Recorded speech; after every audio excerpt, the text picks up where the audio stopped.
اعوذ باللہ من الشیطان الرجیم، بسم اللہ الرحمن الرحیم۔ شروع کرتا ہوں اللہ کے بابرکت نام سے جو بڑا مہربان اور نہایت رحم و کرم کرنے والا ہے۔ محترم ناظرین، دنیا کی تاریخ میں ایسے بہت سارے بادشاہ اور فرعون گزرے ہیں جن کو ان کی بادشاہت اور دولت کے نشے نے مغرور بنا دیا اور وہ تکبر میں آ کر خدائی کا دعویٰ کر بیٹھے۔ یہ بدبخت لوگ اپنی بے شمار مال و دولت اور بادشاہت کے نشے میں بدمست ہو کر اللہ تبارک و تعالیٰ کی وحدانیت کو للکارنے لگے اور معاذ اللہ خدائی کا دعویٰ کر بیٹھے۔ اس کے باوجود بھی اللہ تبارک و تعالیٰ نے ان کی طرف بے شمار انبیاء کرام علیہ السلام کو مبعوث فرمایا اور ان کی ہدایت کی طرف بلایا، لیکن یہ بدبخت لوگ اپنی سرکشی اور انا پر اڑے رہے اور اللہ تبارک و تعالیٰ کی وحدانیت کا انکار کرتے رہے۔ پھر جب یہ لوگ قابل ہدایت نہ رہے تو اللہ تبارک و تعالیٰ نے ان بدبخت لوگوں کو عبرت کا نشان بنایا اور ان لوگوں کو تباہ و برباد کر کے رکھ دیا اور ان لوگوں کے نام و نشان کو صفحہ ہستی سے مٹا دیا۔ اللہ تبارک و تعالیٰ نے ان جھوٹے خدائی کے دعوے داروں کو ایسی عبرتناک موت دی کہ آج بھی لوگ ان سے عبرت حاصل کرتے ہیں۔ میرے پیارے دوستو، خدائی کا دعویٰ کرنے والے بدبختوں میں سے ایک بدبخت شداد بھی تھا جس نے اللہ تبارک و تعالیٰ کی وحدانیت کو للکارا اور سرکشش اور نافرمان ہو گیا۔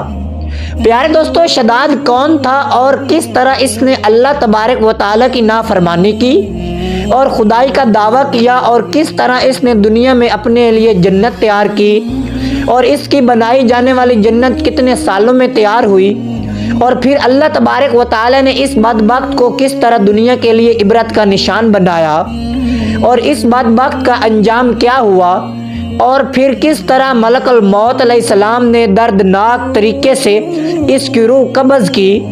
پیارے دوستو، ان تمام تر سوالات کے جوابات قرآن و حدیث کی روشنی میں آج کی اس ویڈیو میں ہم آپ کو بتائیں گے، تو لہٰذا آپ سے گزارش ہے کہ ہماری اس ویڈیو کو آخر تک ضرور دیکھیں۔ پیارے دوستو، شداد اس قوم کی نسل میں سے تھا جو دنیا کی سب سے طاقتور ترین قوم تھی، جس کو قوم عاد کہا جاتا ہے۔ اس قوم کے بارے میں اللہ تبارک و تعالیٰ قرآن پاک میں ارشاد فرماتا ہے کہ ان کے جیسے قوم نہ اللہ تبارک و تعالیٰ نے ان سے پہلے پیدا کی اور نہ ہی ان کے بعد کسی قوم کو پیدا کیا۔ قوم عاد احقاف کے اندر آباد تھی۔ پیارے دوستو، احقاف ایسی جگہ تھی جہاں ریت کے بہت ہی بلند و بالا ٹیلے تھے، اور احقاف کا یہ علاقہ یمن اور عمان کے درمیان بکھرا ہوا تھا۔ اس علاقے کے اندر قوم عاد 8,500 سال پہلے آباد تھی۔ اس قوم پر اللہ تبارک و تعالیٰ کا یہ خاص کرم تھا کہ اللہ تبارک و تعالیٰ نے اس قوم کو دنیا کی سب سے طاقتور قوم بنایا تھا۔ ساتھ ساتھ اللہ تبارک و تعالیٰ نے اس قوم کو سرسبز و شاداب باغات اور وافر مقدار میں کھیت بھی عطا فرمائے تھے۔ اس قوم کے پاس بے شمار جانور تھے اور پینے کے لیے میٹھا پانی بھی موجود تھا۔ اس کے علاوہ بھی اللہ تبارک و تعالیٰ نے اس قوم کو بے شمار نعمتوں سے نوازا تھا، چنانچہ اس قدر مال و دولت اور نعمتوں کی فراوانی کی وجہ سے یہ قوم بھٹک گئی اور اللہ تبارک و تعالیٰ کی نافرمان قوم ہو گئی اور یہ باغی ہو گئے۔ ان کی ہدایت کے لیے اللہ تبارک و تعالیٰ نے حضرت ہود علیہ السلام کو ان کی طرف مبعوث فرمایا۔ حضرت ہود علیہ السلام اس قوم کو اللہ تبارک و تعالیٰ کے حکم سے تبلیغ کرنے لگے اور اللہ تبارک و تعالیٰ کی وحدانیت کی طرف بلانے لگے۔ تو پیارے دوستو، لیکن یہ قوم اپنے کفر و شرک سے باز نہ آئی اور حضرت ہود علیہ السلام کا مذاق اڑانے لگی۔ شداد جو کہ اسی قوم کی نسل میں سے تھا، وہ اس قوم کا بادشاہ تھا اور یہ دو بھائی تھے۔ روایات میں آتا ہے کہ ایک کا نام شداد تھا اور ایک کا نام شدید تھا۔ شدید پہلے بادشاہ بنا اور وہ فوت ہو گیا۔ پیارے دوستو، اس کے فوت ہو جانے کے بعد شداد نے حکومت سنبھالی اور اس طرح یہ دنیا کی سب سے طاقتور قوم عاد کا بادشاہ بن گیا۔ پیارے دوستو، شداد ایک وسیع و عریض سلطنت کا بادشاہ تھا۔ شداد کی یہ بادشاہت یمن سے لے کر عراق تک اور بعض روایات کے مطابق ایران تک پھیلی ہوئی تھی۔ شداد نے اپنی طاقت کے زور پر بڑے بڑے بادشاہوں کو اپنے زیر کر لیا تھا۔ چنانچہ اس بدبخت کو حضرت ہود علیہ السلام نے سمجھانے کی بہت کوشش کی، لیکن اس کا دل بھی بد تھا۔ چنانچہ جب حضرت ہود علیہ السلام نے شداد کو اللہ تبارک و تعالیٰ کی وحدانیت کی طرف بلایا اور ایک خدا کی عبادت کرنے کا حکم دیا، تو اس وقت شداد اور حضرت ہود علیہ السلام کے درمیان ایک زبردست مکالمہ ہوا۔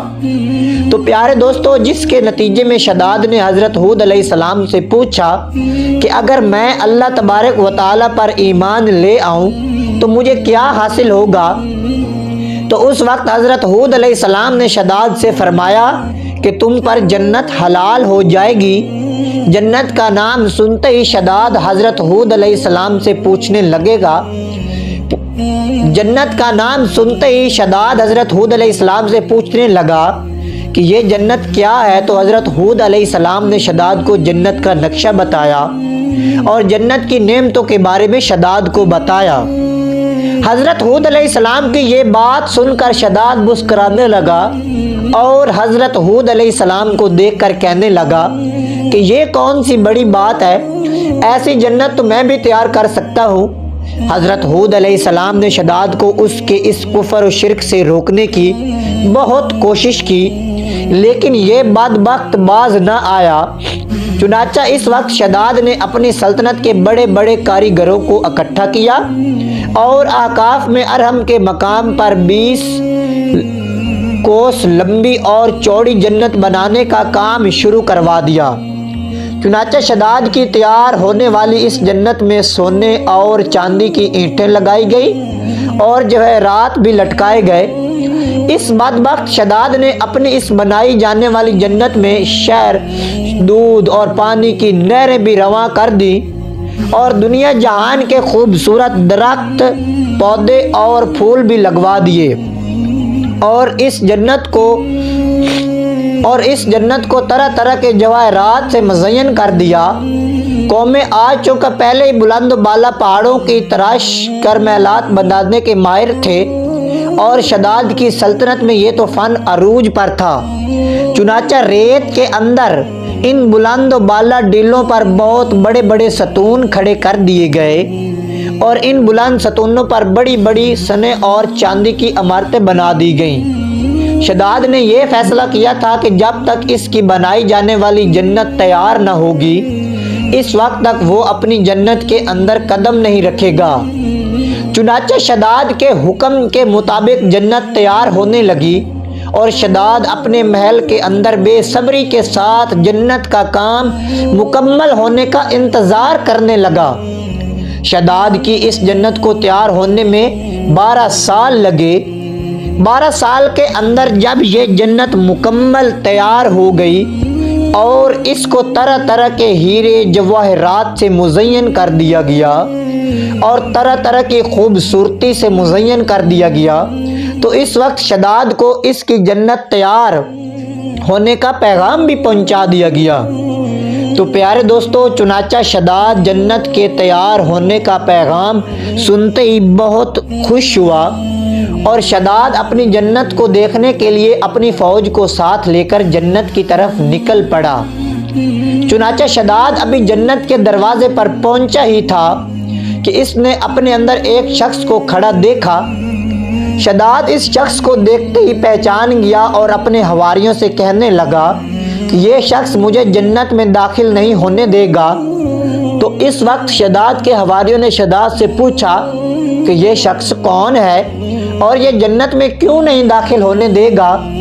تو اس وقت شداد نے اپنے حواریوں سے کہا کہ یہ ملک الموت علیہ السلام ہے جو کہ میری روح قبض کرنے کے لیے آئے ہیں اور یہ مجھے جنت میں داخل نہیں ہونے دیں گے۔ اس وقت شداد بدبخت ملک الموت علیہ السلام سے عرض کرنے لگا کہ مجھے صرف اپنی جنت میں قدم رکھنے کی مہلت دے دی جائے، لیکن اللہ تبارک و تعالیٰ کی طرف سے مقررہ فرشتے نے جواب دیا کہ مجھے اللہ تبارک و تعالیٰ کی طرف سے حکم ہے کہ میں تجھے تمہاری جنت کے اندر قدم نہ رکھنے دوں۔ شداد ملک الموت علیہ السلام کے سامنے بہت رویا اور گڑ گڑایا، لیکن ملک الموت علیہ السلام نے اللہ تبارک و تعالیٰ کے حکم کی تعمیل کرتے ہوئے شداد کی روح قبض کر لی۔ چنانچہ شداد کی موت کے بعد حضرت جبرائیل علیہ السلام نے ایک زوردار چیخ ماری اور شداد کی بنائی ہوئی ساری جنت زمین کے اندر دنس کر رہ گئی اور غائب ہو گئی۔ شداد کی اس عبرتناک موت کے بعد حضرت ہود علیہ السلام نے قوم عاد کو 12 مرتبہ سمجھایا، لیکن قوم عاد باز نہ آئی۔ حالانکہ شداد کا یہ انجام قوم عاد کے لیے کافی تھا، لیکن جب انسان کی عقل پر غرور کا پردہ ہوتا ہے تو چاہے شداد ہو یا شدید، اس کو کسی کام کا انجام دکھائی نہیں دیتا۔ حضرت ہود علیہ السلام نے قوم عاد کو شداد کا انجام بتا کر ڈرانے کی کوشش کی، لیکن قوم عاد باز نہ آئی اور اس طرح اللہ تبارک و تعالیٰ کی نافرمانیاں کرتی رہیں، یہاں تک کہ حضرت ہود علیہ السلام مایوس ہو گئے۔ اس وقت جب قوم عاد قابل ہدایت نہ رہی تو اللہ تبارک و تعالیٰ نے حضرت ہود علیہ السلام کو حکم دیا کہ وہ اپنے ساتھیوں کو لے کر اس علاقے سے چلے جائیں۔ اللہ تبارک و تعالیٰ کا یہ حکم پاتے ہی حضرت ہود علیہ السلام نے اس وقت آخری مرتبہ اپنی قوم کو سمجھانے کی کوشش کی، لیکن وہ لوگ پھر بھی باز نہ آئے۔ تو حضرت ہود علیہ السلام اپنے ساتھیوں کو لے کر اس علاقے سے روانہ ہو گئے۔ چنانچہ ان کے جانے کے بعد اللہ تبارک و تعالیٰ نے قوم عاد پر خوفناک آندیاں مسلط کر دی تھیں۔ اللہ تبارک و تعالیٰ کی طرف سے آنے والی وہ خوفناک آندھی